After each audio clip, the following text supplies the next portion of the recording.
Real quick, before we start this podcast episode, I just want to say thank you for tuning into the Marc Colcer podcast. I know you've got a million things that you could be doing right now, and the fact that you're taking time out of your day to watch this podcast episode truly means the world to me, and I just want to say thank you for that. If you'd like to continue to support the podcast, right below this video, if you could hit the subscribe button, and then, hey, if you got some more time and you want to hit the download button, the comment button, the like button, the share button, any of those buttons, it's greatly, greatly appreciated. It helps for other people to find out about the podcast, and it helps for you to be notified about future episodes. So if you guys could take a quick second, hit the subscribe button, I would really appreciate that.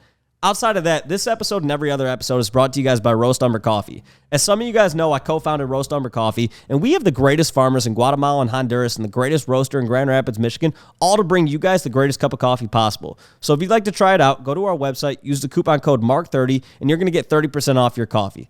Now on to the episode. Thank you guys again for tuning in.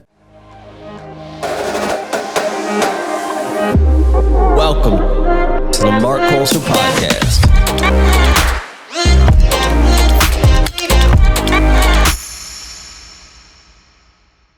Dude, have you survived NFT LA week?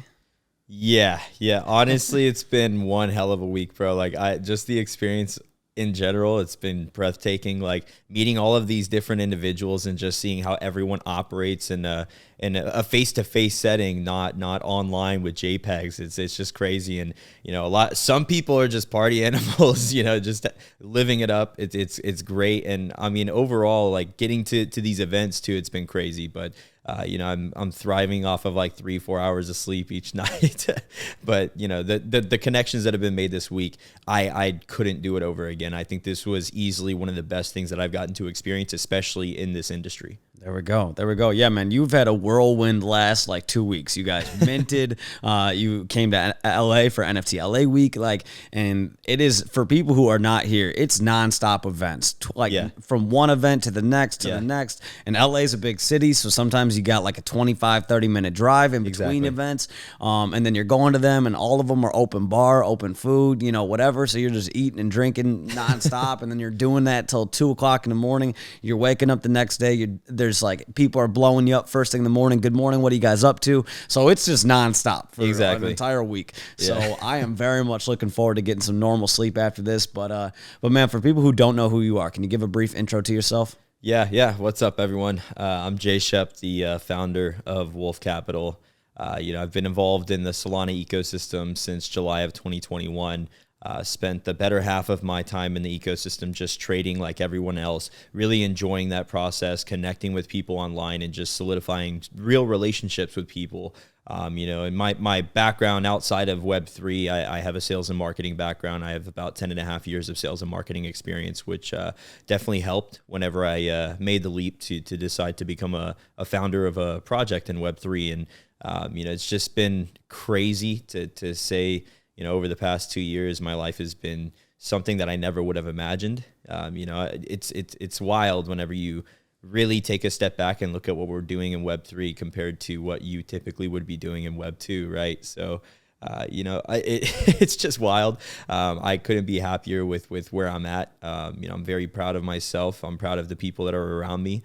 I've got a lot of people in my corner supporting me, and dude, it's just been crazy, dude. Like Web3 is, it's a beast in itself. It really is, man. Like I think all the time about like where I was a year ago in life and like where I'm at now, and it's crazy how much things can change. And we're just getting started. So exactly. So how did you end up? So you were working in like sales and marketing before getting into NFTs? Yes. Okay. So how did you get kind of red pilled into like crypto and NFTs? Where did that come from? Yeah. So I started trading in 2016. I was trading like Forex, really just like currencies, commodities, gold, silver.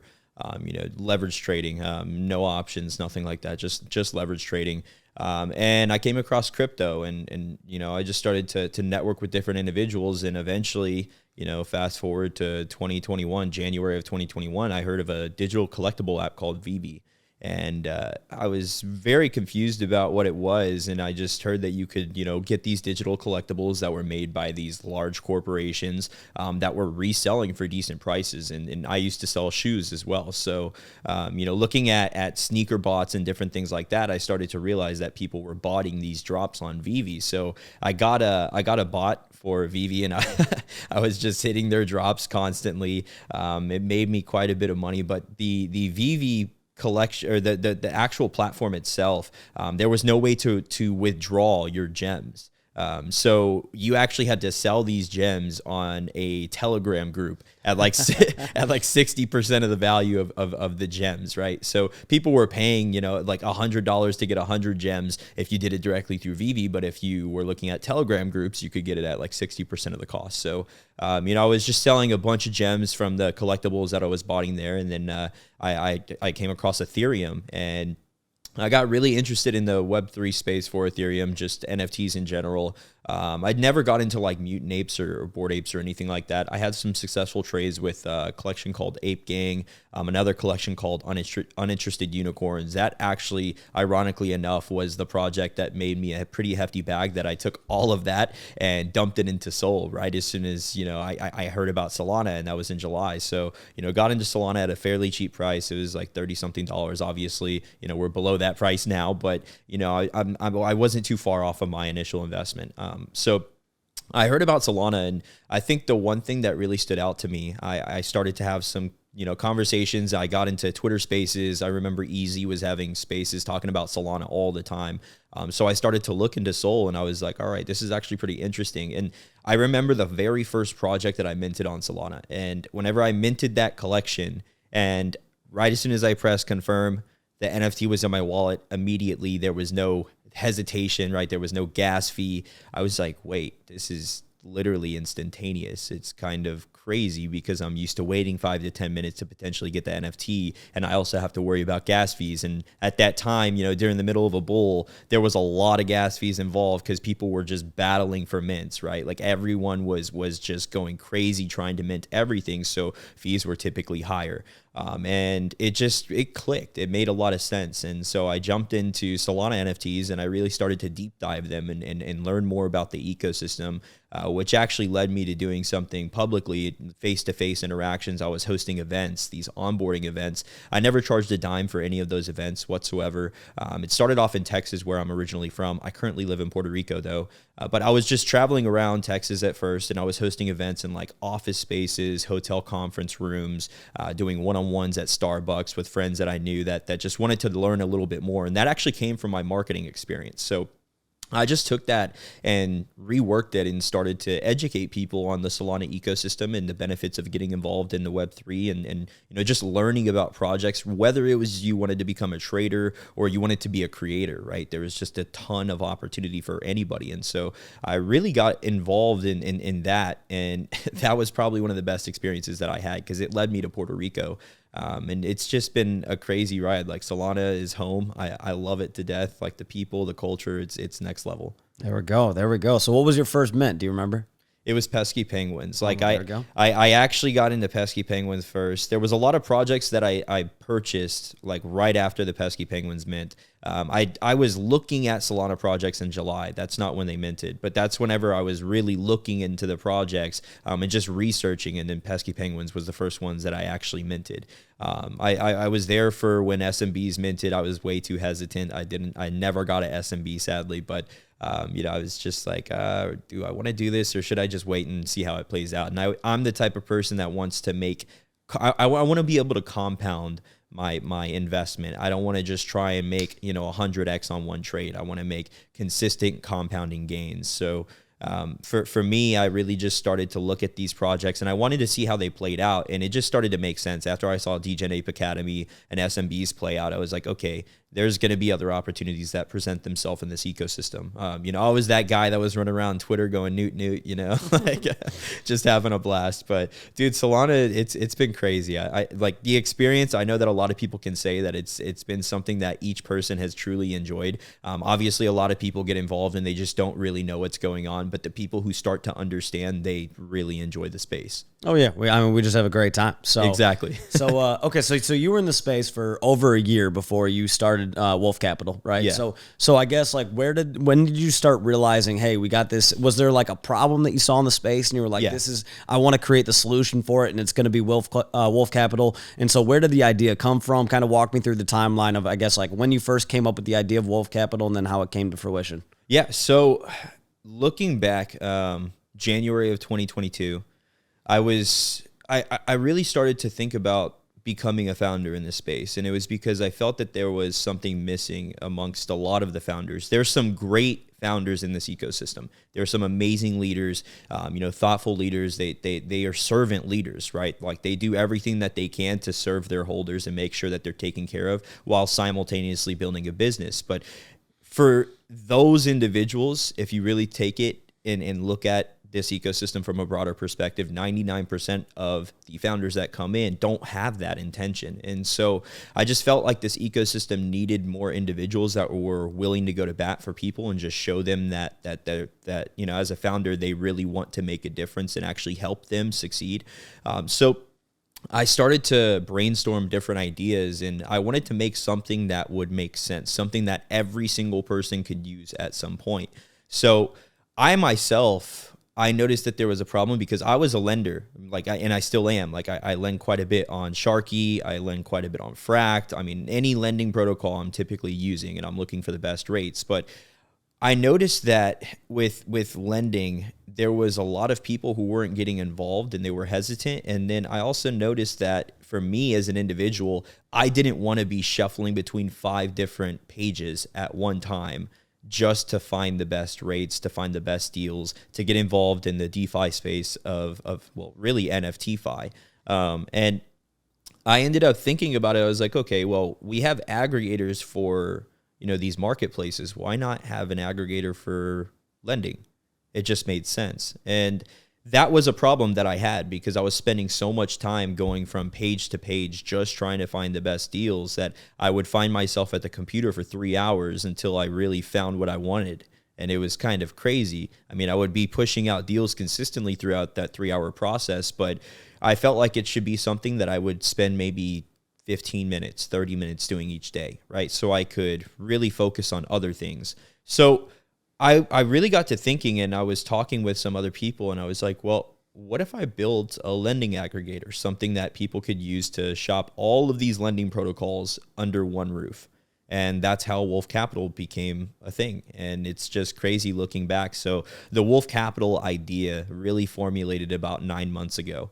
I wanted to make sure that the product was not just the only benefit. I wanted to make sure that the utility of the product was not just the only benefit, but also a high quality PFP. And a lot of people, love the profile pictures that we created. It took 7 months just to get everything squared away. And we've got 13 of the best pixel artists in Solana working on the project. So going from that process of making sure that I wasn't just capturing one demographic with a utility project, but also capturing 2 demographics with a high quality PFP, it was something that was more relatable. And I think that we've been going against the grain for, the entire time. Like we've had our backs against the wall, just trying to make everything work. And, a lot of things haven't gone as planned, but as a founder, my focus is making sure that I can pivot and do everything necessary to build this project up. And, just looking back, it's crazy because, 9 months ago, seeing how all of this played out, I would never do it over again. Like it's been the best experience I've ever had in my life, hands down. Like there's nothing in my life that compares to what I've experienced over the past 9 months of creating Wolf Capital, from the ups and downs, from all of the pivots that I had to make, from talking with lawyers just to make sure that we were doing things by the books, right? Because I didn't want to go to jail for creating an NFT project. I wanted to make sure that I could do this and give people another reason to believe in what we're doing in Web3. So really, I just wanted to make sure that I as an individual could bring that presence of a trustworthy founder to this space, so people know that at the end of the day, instead of just trying to dump everything into a new project, hoping that they hit 100x so they can go and buy the bags that they want, just, steadily get involved in this project, maybe buy a few wolves here and there, but know that we're going to be consistent and know that we are also going to deliver on a daily basis. So just giving people another reason to believe in this space, so that way, people are not just getting rugged consistently. I guess that's really where my vision and my idea of wanting to be a founder came from. 100%. So, okay. So then when I think about utility projects, right? Like a lot of times, I think like Famous Fox is probably like one of the more well-known utility projects, right? But when I think about them, a lot of times I'm like, man, but I can use the platform without needing to own a famous fox, right? Which Exactly. I do think a lot of times keeps the floor price from increasing a ton, is because there's not like a lot of like exclusivity, right? Like Exactly. it's pretty inclusive, right? So how do you make sure that like the project, because at the end of the day, somebody can go and buy 10 Wolf Capitals, but like you're hoping at some point that you get like a solid return on your investment, right? Absolutely. And so utility is one aspect of if you have a great platform, it's going to be something that like keeps the project relevant, keeps people talking about it and everything like that. But outside of that, what's your plan on like how to keep the project, I guess, relevant enough and like get the community exciting enough that people are like, I really want to join Wolf Capital? Yeah, that's a really good question. So, with Wolf Capital, like I always say, it's not just a utility project, right? So we have caught the attention of the biggest people in this space with the profile picture. I mean, totally PFP to Wolf. Like that's like I never expected that. I was on the plane flying here to LA, and I paid for Wi-Fi in like the last hour, and the first thing that I saw whenever I opened my laptop to get on Twitter and Discord just to talk to the community before I landed was totally PFPing the project. And I think that giving value back to the community really is something that comes not just from utility, but also building a community with a profile picture that people want to rally behind. Like if you go on Twitter, you're going to see Wolf Capital PFPs. And for a new project, that's very hard to accomplish because most people are just looking to buy and flip,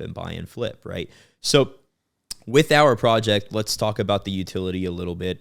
You were asking how could we, provide some value add to the holders? Because, like you said, some projects, they have different utility that's accessible to everyone, right?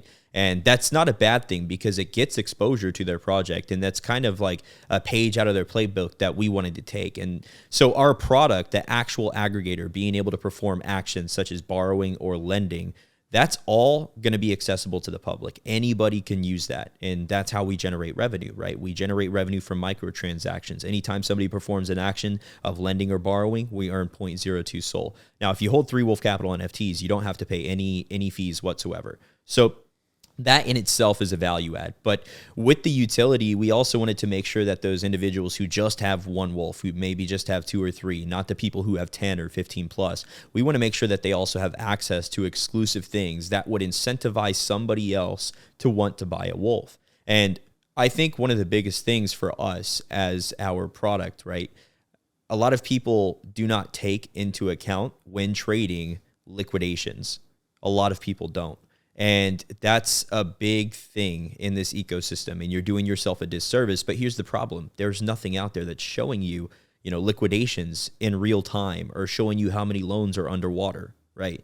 So with Wolf Capital, we wanted to make sure that we could provide as much value back to the holders and incentivize somebody else to want to buy into what we're doing as well. So the liquidations tab is something that actually will tell you in real time what loans are getting ready to default. It'll tell you the floor price of that NFT. It'll tell you the liquidation price of that NFT, the exact NFT that's going to be liquidated. And it also gives you how many loans for that specific collection are currently underwater. So as a trader, if you think about it, let's say that you wanted to buy into a project, and rightfully so, maybe they are holding a solid price and you think that there's, some upside.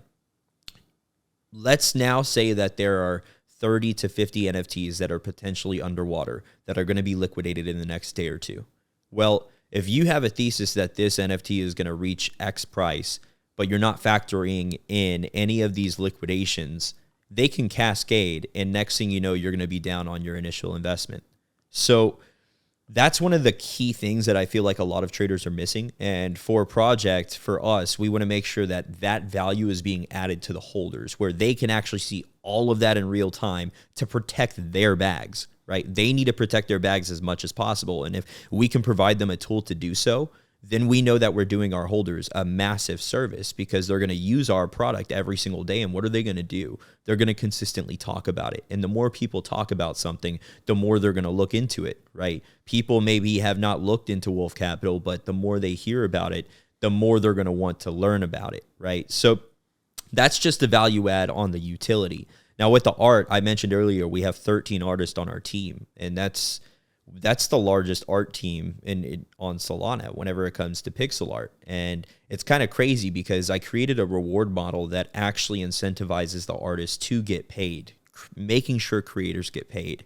And I think that right now in this ecosystem, the artists are probably one of the most highly underpaid individuals in this space. And it's funny because if you take away the JPEG, you take away the project. And a lot of people don't understand that. So if these artists are not getting paid what they should, why should they continue to create in the future? And there's a lot of artists that just have not gotten that opportunity. So with Wolf Capital, we started out with a team of 13 artists. We've got individuals like Marcelino PNG. What a wonderful artist. He's the creator of Coco Monks. We got Wacko from Magnum AI. He created that full collection. He's a phenomenal pixel artist. We've got Scum Soul. Everyone knows who Scum is. Shout out Scum. He's the homie. He's fucking great. We've got Rafakin. He's an amazing pixel artist. Some notable people that collect his art, like Soul Big Brain and several other individuals. A lot of Hotheads guys have his artwork. It's called the Gumbas. Then we've got C Makoto. He's the head artist, and building that relationship with C Makoto over the past 7-8 months has been one of the greatest experiences, because I've been able to see the way that he thinks as a creative and just see how I can count on him to deliver everything that he says he's going to do, and he's done nothing but deliver. And having that core team of artists is a value add in itself to all of the holders. So if you go through our collection and you just want to scroll through the traits, one thing that I did to highlight every single artist is I actually put their name on their trait.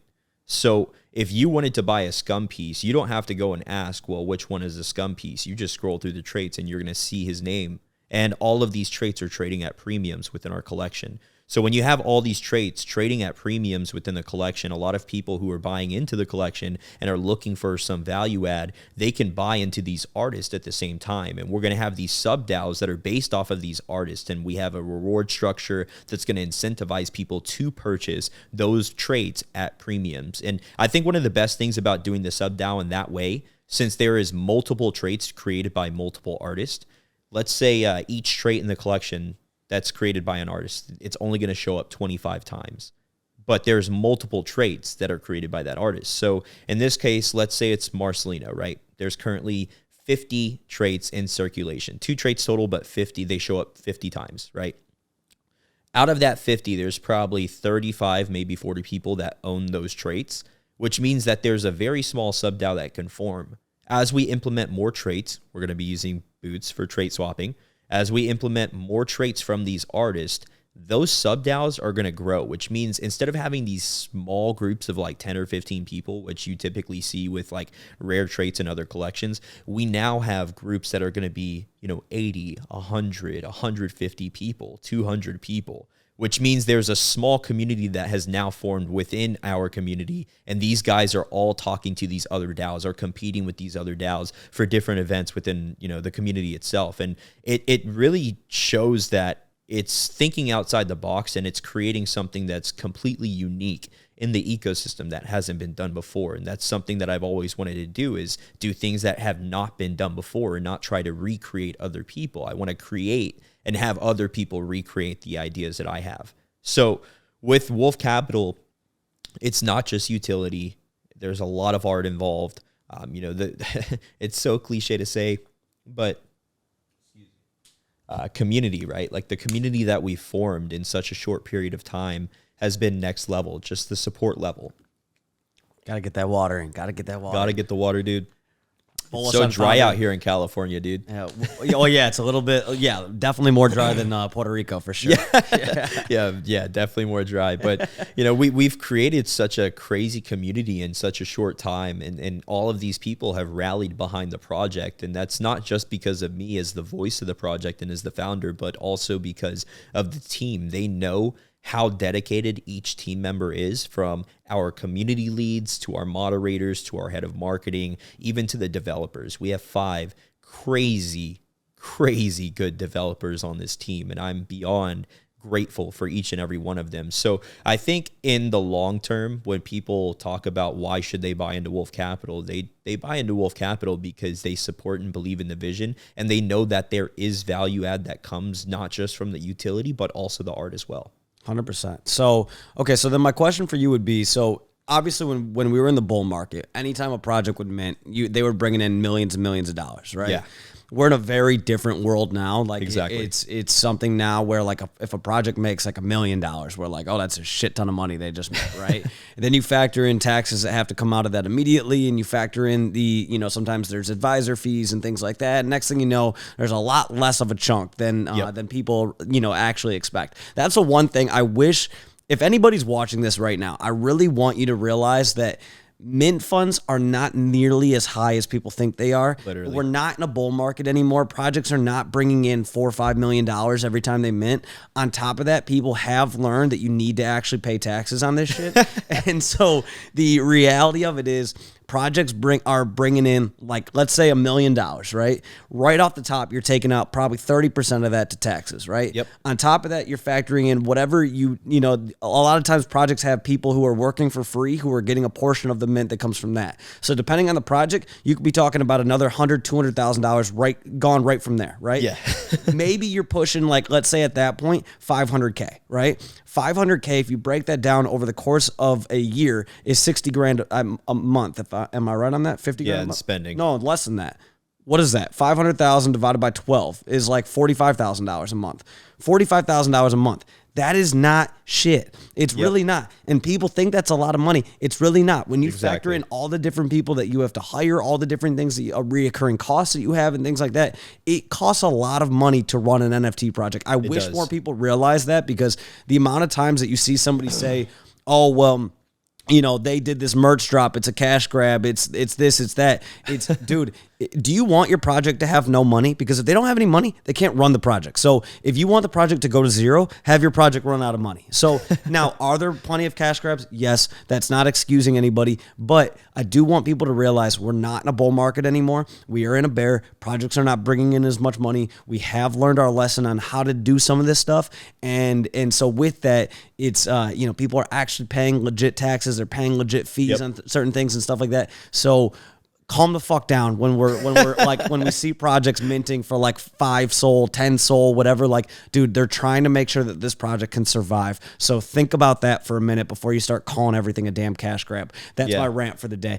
But for you guys, you know, is this something where, as you're thinking about your platform and the fees that you guys are going to be bringing in from the platform, do you guys kind of run like, you know, revenue models to see, okay, here's what we think we're going to, or, you know, I don't know what the proper term for that would be, but like projected earnings that are going to help you guys continue to run this project because you're not taking in a shit ton of mint funds? Yeah.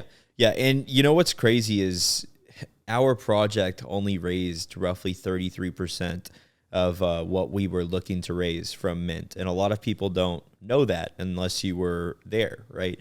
The mint for Wolf Capital was, let's just say it was something. It was kind of crazy. We experimented. We wanted to do something different. Instead of doing like a large pre-sale for months or for weeks, what we wanted to do was have our pre-sale 2 days before the actual mint, have everything close together, make it a fair price for everyone. Pre-sale didn't get a discount. Everybody paid the same price. After pre-sale ended, it was a bidding phase, which a lot of people were like, okay, bidding, right? So you get to bid, you choose the price that you want to set for this NFT. And then we had our pack list mint, which was the whitelist. So when we got to the bidding phase, there was no minimum bid. And that caused a lot of speculation. People were like, okay, well, I can get Wolf Capital as cheap as possible. And so a lot of people were bidding well under what we wanted to raise, right? We were looking for 4 SOL. You know, it was 4 SOL per NFT. It was like a 30,000 SOL raise, which would have left us at that time with, you know, 750K. Then take away taxes, everything, you know, funds that's getting paid out to developers, et cetera. We would have had, you know, probably about 425K left over to use for any type of business expense to continue to build our product out and pay our developers and staff every single month, right? So things didn't go as planned. We raised like 33% of that. The median price of each NFT was like 2 SOL, right? And we ended up having to refund $116,000, which, you know, I know that refunds in the past have been a headache for a lot of projects, and it usually would take them like a week or 2 weeks to deliver those refunds. And we got those refunds out immediately, 48 hours all of that money was refunded. And we wanted to make sure that we did things by the book to ensure that people understood how serious we were about our project and knew that they could count on us to deliver in short time frames. So the developers, put the platform build to the side for a moment and focused on ensuring that each person got refunded. So for us, we are in a sense bootstrapped, but we have enough runway to pay developers and team for over 10 months. And that's excluding what we're going to raise in revenue from the actual aggregator, and then also what we're going to be raising from trait packs, which we can, excuse me, bullish on founders who stay hydrated. Okay. I get it. Yeah, we can talk about trait packs in a minute. Those trait packs, it's very interesting. Each one is designed by the artist on the team. Keep hydrated. Yeah, I'm dying right now, bro. Guys, listen, this is NFT LA week. It's a grind. Our man has been getting this mint ready. He's been coming out here. So, no, I get it. I have my water over here. People don't see me sip out of it because when you're talking, I'm sipping, and so they're not seeing that. But yeah, no, I feel it. So. But yeah, so from there, so you have the 10 months of runway, and that's excluding the projected revenue coming in from the platform. Yep. And so yeah, I mean, tell me a little bit more about that. Like when do you think the platform will be up and ready to go? And yeah. Okay. So the platform itself will be ready in roughly a week and a half to 2 weeks for people to perform actions, meaning they'll be able to borrow and lend directly through our platform in roughly a week and a half to 2 weeks. So that's actually a little bit ahead of time from what we initially had planned, which was going to be a month after mint. So we're roughly a week and a half to 2 weeks ahead of schedule. So right now, it's just getting that delivered so we can start generating revenue. If we're capturing 10% of the transactions on a monthly basis in the lending ecosystem, we're profitable, which means we can pay our staff every single month. Sorry, my throat is killing me right now. Let's grab you more water. Here, we'll do it. I'll pause real quick. I'll grab you more water. Okay. We're back. So okay, so the platform's going to be out in like 2 weeks. And then, okay, so my next question on the platform is how do you make sure that like your platform, anytime you have like a great idea, there's always a trillion people who want to copy that great idea. Yeah, exactly. Right? So how do you continue to make sure that your platform is the one that like people are utilizing and is always like the best platform possible for people to, if they're borrowing and lending, whatever they're doing it through Wolf Capital? Yeah, I think that's a really good question. And it really comes down to usability. I think a lot of people will recreate things, but if the user experience isn't there, they're not going to use it, right? You can have a great product, but if the design is terrible, no one's going to use it. So with Wolf Capital, one of the biggest things that we wanted to do is make sure that each person going to our platform would want to use it, which means that we built this platform for mobile and desktop. So you could be walking around out wherever you are and you want to take a loan or you want to provide liquidity for an NFT, you can do so directly from your phone. And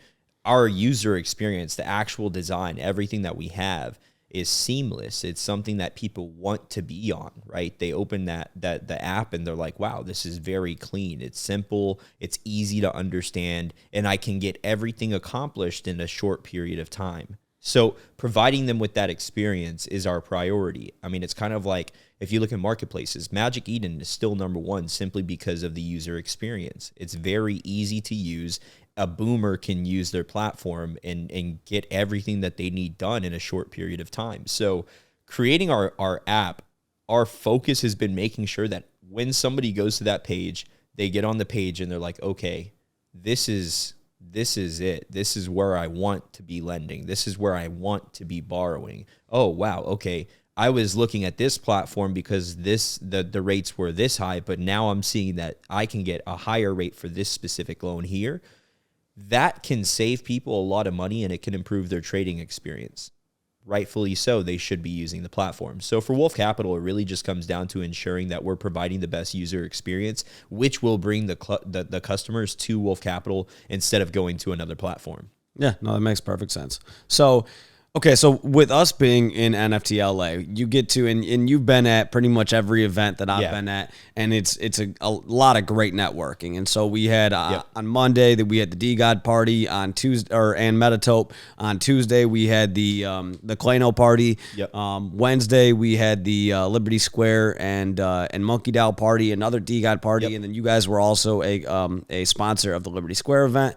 And so when you see all these communities that are kind of coming together, right? Like it's you can really see how powerful some of these projects have become of like, the DGOD, you were at the DGOD party on Monday, right? Yeah, it was great. Yeah. The DGOD party was, it's crazy. It's people from all over the world that have flown out here that are part of this community and everything like that. So as a founder yourself, when you're at an event like that and you're kind of seeing, okay, here's a project that's been around for over, almost a year and a half now. And they've built out this powerful community. What do you learn from that in terms of like how to actually build a super strong, because the word community is a buzzword that we use a lot. It is. But when we think about 3 projects that I think are doing a really great job of that, I think about DGODs, I think of Liberty Square, I think of Clano, right? Yeah. And so what have you learned from some of these events in terms of like how to build that really strong community and, have it where people are constantly like wanting to rep Wolf Capital and wanting to talk about it and things like that?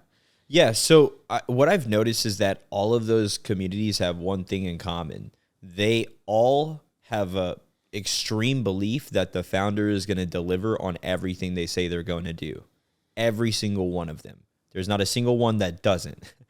Regardless of what anybody says, they truly believe in the founder. And looking at all of the events, how well they were all put together, the thought process behind it, it inspired me to ensure that moving forward, even next month in New York, making sure that the Wolf Capital holders, when they come out and they have that experience and they're able to connect with me face to face, that they leave knowing that we are doing something massive that can change this ecosystem. Give them that belief level so that way they want to remain a holder. And that's a lot about it. A lot of people will go to these events. They'll even buy in right before the event and go in, and sometimes they sell because they just didn't really enjoy the experience. So making sure that each person, when they come to these events and they're actually networking with us, treating each person how they should be treated, making sure that they get the time that they deserve to be able to talk to me and just, talk about the project, whatever it might be, even if I'm just giving them alpha, letting them know what's coming up, etc.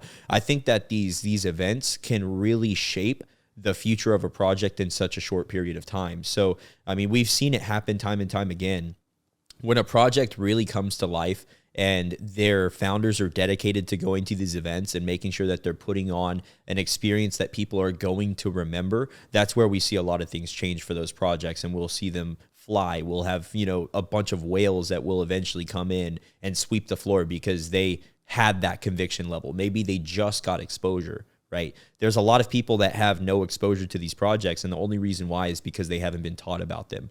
If they were taught, if they were shown what they were doing, odds are is they would want exposure. So for us, looking at how they've, formed their events, we want to make sure that we do things similar in a sense, but also have our own twist to stuff. So because of my sales and marketing background, I was a part of network marketing companies in the past, and I had a lot of success with hosting events and doing stuff like that. So bringing that element of my experience into this project and shaping it with my own twist is really what I'm looking to do. And so I think that with Wolf Capital in the next 2 to 3 months, the next 6 months, a year from now, the events that we have leading up to next year, whenever we're coming back to NFTLA, are going to be night and day different. And I think a lot of people are going to grow to appreciate everything that we've done from now till then. So I really just want to make sure that each event that we have is something that people will go to and be like, damn, that was the night to remember. Like the Wolf Capital event was something that you wouldn't want to miss. Like, dude, you didn't go to Wolf Capital event. What are you doing? So something like that. I really just want to make sure that each person that's coming is tuned in with everything that we're doing, and they become infinitely more bullish on not just me as the founder, not just the product, not just the community, but also everyone that's around each other. Because you see friendships spark within these communities, and they meet each other face to face, and they're never leaving that community. They're just not going to, Yeah. And that's a big part of it. Like I look at, the events once again that we've had this week, and like each of the project founders has done a really good job of motivating their community to want to be a part of that. Right. Yeah. So when I think about those 3 projects, DGODs, Clanos, and Liberty Square, like I don't want to sell any of those. Right. Because I look at the founders of those projects, and I'm like, man, I know all of those people personally. I've also talked with them a ton in Twitter spaces. So even if I didn't know them personally, if I didn't have the personal, obviously most of these, like they've been here. I go to their place, we chat, we get dinner, all that. But even for the people who don't have that experience, you go into Twitter Spaces, you see them there on a regular basis. You can talk with them. Clay knows I always talk about like they're anytime you're tweeting anything, they're responding with some crazy meme, and I love it every time. And then and then you see the unique ways they come up with these airdrops and stuff like that at these IRL events. Then you got Liberty Square, which has such a diehard community that ride or die for everything that they do. And then their whole team is just super goated, and like everybody is, it feels like one giant family. Exactly. And then you've got D-Gods where you just know that they're working 24/7 and there's always something going on. And like it is, I mean, the day of the D-God event was like that morning, I was at the house with Frank, and like Hasbulla is over there like with his team talking about like their NFT project, and they're just like and it wasn't even a benefit to Frank, to be honest. Like they were just there to ask Frank for his opinion on like their project and kind of what they were doing wrong. But then I was bullish on both, because I was like, here it is, like Hasbulla's team kind of coming to them super humble and saying like, hey, we want to go over our project and we would just love your advice, right? And at the same time, I respected Frank for something where it wasn't like him asking, hey, what is this going to do for me? He just wanted to give, his thoughts and give his opinion and suggest some ideas and things like that. I'm really bullish on people who really build together and support each other, because it's not one project who's going to succeed in this space. There's a lot. And so, and then even like last night, for example, Sonny Mons, who's a D-God holder, also a Ute holder, put together this Uteletics event where we all played basketball until 2 o'clock in the morning. I mean, I literally, as we were leaving, I was like, I wonder what time it is. And I look at my phone, it's 1:54. I'm like, Jesus Christ, I need to go to bed. But we were just having so much fun that none of us wanted to stop. We were playing dodgeball. We were shooting the shit. There was so much fun that we were having. There was even, you missed it at the end, there was a piñata. There was the piñata was crazy. It had shirts, hoodies. There was shirts, hoodies. There was some Wolf Capital merch that was given away. Like it was just a really fun event, but that comes from the top down, right? Like even Frank showed up to that event, and that that's the sort of stuff that inspires community members to go, okay, I want to do something crazy, right? So Sonny Mons went out of his way to put together that event, and it was super, super awesome. It was great. And it's like that's the sort of stuff that when you build that person can never sell, right? Exactly. And so even like Sonny, he only has one D-God, right? And we talk about it a lot because I have two, and my PFP I could never sell, so I basically have one.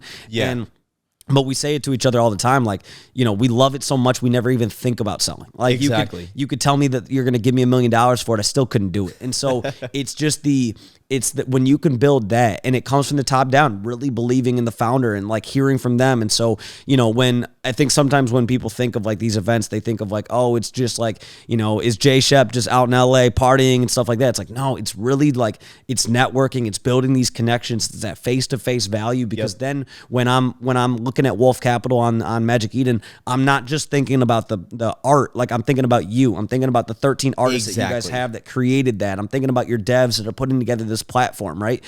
And your appreciation for the project just goes up exponentially. And then when you think about these events, it's not about just like who can spend the most and have the like wildest experience or whatever. I could name projects that have spent a ass ton of money on events that nobody is repping those projects. Okay. The reality of it is you need to build an experience that your community members go, this was just fucking fun, right? Like I had a great time. That Liberty Square event, stone sober, right? It was a skate park, so there was no alcohol there. But it was just so fun seeing everybody shredding. Like I can't do any of that shit. So I'm just watching people. And it's like, that's the sort of stuff that just makes you love that community and love that project and things like that. And I think there's a ton that as a project founder, you could learn from that and see, okay, how do we make sure that we foster that environment where that person who's rocking that Wolf Capital PFP right now never wants to change it. That when they see it, they feel this sense of like pride of like when they're rocking the sweatshirt. There's so much stuff that goes along with that. And all of it comes from the top down, knowing that you're working your ass off to do really cool things, and to, continue to bust ass, even though, where you thought the project was going to be funds wise is less than where it is now. It's knowing that if I'm a holder, which I am a holder, watching this right now and hearing you talk, I'm like, hey, fuck yeah, I'm even more bullish because I'm seeing that you're not freaking out. You're not like super stressed. Like you're like, hey, you know what? Less mint funds than we expected, but we're still going to fucking kill it. We're going to get this platform out there. We're going to do what we got to do. And like, that's the sort of people that I want to support and be around. Right. Yeah, and absolutely. So with that, I mean, what I guess what has been like the biggest, I guess, like, thing that you've realized, like, as a founder, like, hey, I really need to make sure I'm doing this. Like, as a founder, there's a lot of founders in this space who do a great job. There's a lot of founders who don't do a great job. Yeah. And so what is it for you where you're like, hey, for me to be a successful founder, I need to do blank? Yeah. For me, I think it really comes down to engagement with the community. So you can, like I say this all the time, you can build a product that's amazing. You can have a great PFP, but if you don't have that connection with the community, all of it is pointless. People are just not going to represent it. They're not going to care. We've seen it time and time again. People will launch a project, but their community just doesn't rally behind them because they don't have the belief, and it's because they're not giving the community the time that they deserve. So as a founder, I do everything I can to spend as much time talking to my community, letting them know what's going on. If they have questions, making sure they're answered. I mean, doing things that what a lot of project founders would be like, oh, a moderator can do that. Yeah, a moderator can go and do that. But guess what? If you as a founder go and step into that position and get in the trenches with your team, you're not only going to rally your community, you're also going to rally your team as well. They're going to be like, okay, this is a founder that's actually leading and not just telling you to go do something, right? There's a difference between a leader and a boss. A boss will tell you what to do. A leader is going to be there with you every step of the way, making sure that you are taken care of and making sure that you're going to the place that you want to get to. So as a founder for Wolf Capital, my entire focus is making sure that each community member feels as if they have a voice, feels as if they have the respect from the team, from me as well, and knows that we're going to have their back. If somebody's trying to hound on them or do whatever, right, we're going to make sure that we're going to be there for them. If something's going on in somebody's life that's a part of our community, we're going to be there for them every step of the way. So for me as a founder, my focus is making sure that each community member that comes in, whether they've been here from the beginning or whether they just got on board, they know that this is not just a place to chat and chill, but also a place that they can know that it's their home. So delivering that experience where they feel as if they just walk through the door of their own front house, that's really my focus as a founder. There we go. I'm break the fuck up after hearing that. So next, I mean, obviously when you're dealing with all of this, there's always some level of FUD that comes in, right? Like every day I feel like I see somebody that's FUDing something that I'm like your FUD is so off base, like you don't even know what you're talking about. But I get it. This space is highly emotional because people have a lot of money invested in these things, right? And so when you see something that, a project where you're like, hey, I'm super fucking bullish on this, and next thing you know, it's underwater a little bit, like people freak the fuck out, right? And so how do you feel like the best way is to solve FUD? Like when you see it when there's somebody who has a negative thing to say or whatever, what do you feel like is your strategy on how to address the FUD and make sure that it doesn't spiral into kind of a contagion? Yeah, that's a good question. So I feel like there's multiple approaches that can be taken. And for me, one thing that I've learned is that if somebody is FUDing something, rather than getting into an argument with them, my focus is addressing their FUD, telling them why they're wrong, but not saying, look, you're wrong. Saying, hey, I hear what you're saying, but here are some facts, right? Showing them facts instead of just getting into an argument. When somebody's FUDing my project, the first thing that goes through my mind is how can I get that person that's FUDing to buy a Wolf Capital NFT right now? Because if I can convert somebody who's like, okay, blah, blah, blah, I hate this project. They're doing this wrong. They're doing this wrong. I think they should be doing this. If I can have a conversation with that person, whether it's through text or a call, it doesn't matter. If I can have a conversation with them and I can show them why they should be bullish and I get them to buy into Wolf Capital, then that gets us one step closer to the overall goal of having every single person a part of this ecosystem onboarded into this collection. Because if you just shrug it off, if you just let it go, a lot of the times what happens is it just stacks up, and then next thing you know, that same bit of FUD that one person said, now you have 300 people saying the same thing. And now you have to address that one small thing to 300 people who are just not going to believe you. So if you can address FUD as it comes and acknowledge it and make sure that it doesn't spiral out of control, and you can accomplish onboarding those individuals, it shows that you're actually caring about each person, not just the holders, which means that you can onboard new holders into your community. And I think that's one of the biggest things that a lot of projects don't have, is the ability to onboard people who are FUDing their project. I mean, I still remember on Mint Day when we were getting a bunch of FUD around refunds. People were like, when am I going to get my money? When am I going to get my money? I ended up hosting a Discord stage and we maxed it out. We have like 300 people in this Discord stage. And I brought up every single person that had concerns, every single person that was questioning things, and I just addressed all of it. You know, I took it head on. People were grilling me. They were, you know, mad about different things, but at the end of the day, 90% of those people stayed holders. They remained holders. And there was even people who came up and they were like, I don't think that this should have gone this way. And I actually had this one guy come back up on stage and he was like, hey, I looked at exactly what you told me to go look at. I do want to just apologize because I acted out prematurely. And that said a lot to me. That's really where I realized, I was like, okay, why would I argue with these people when I can just get them to be onboarded from showing them why we did things the way that we did? And I think that's one of the biggest things that projects lack. And that's one piece of advice that I would give to any project founder. If you are going to launch a project, anytime somebody FUDs, obviously there's people who just do it for attention. But if there's somebody who's FUDing because they just don't understand, because they're actually curious and they want to know how you're going to react, you might as well address it, have the conversation, but don't be rude to the person. Just address it and give them a reason to buy into your project, because building up your overall holder count is massively important for the success of a project long term. Yeah, I mean, and I think when you really break it down as to why people FUD, a lot of it comes from, like, I mean, it's the old expression, like, hurt people hurt people. Yeah. There's a lot of people who have lost a lot of money in the last year, and they're very emotional about that, and it's completely understandable. And so then when you see somebody else that's doing well, like, even holder or non-holder, right? Like, even if it's somebody who's outside your community who's not a holder, a lot of that FUD comes from, like, they're really angry at their own situation, and so if they see something doing well, then it's like, well, let me just shit on that, right? Yeah. Or at the same time, like in the week that you guys minted, we also had Oogie that minted and we had the Bastards that minted, right? Exactly. And Oogie had a pretty phenomenal run up, right? I think they hit like 29 floor, right? Which is incredible.